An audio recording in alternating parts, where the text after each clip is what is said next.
So, in front of me I've got Nissan Murano. In this video I'll show you how to enter hidden menu in this car. At the beginning, start the ignition and now press and hold settings button for 10 seconds.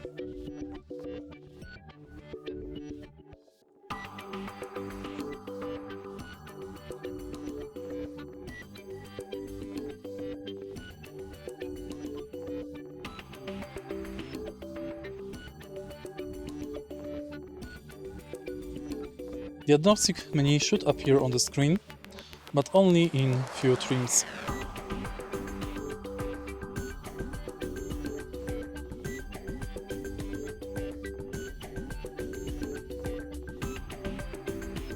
If you find this video helpful, please leave like, comment and subscribe.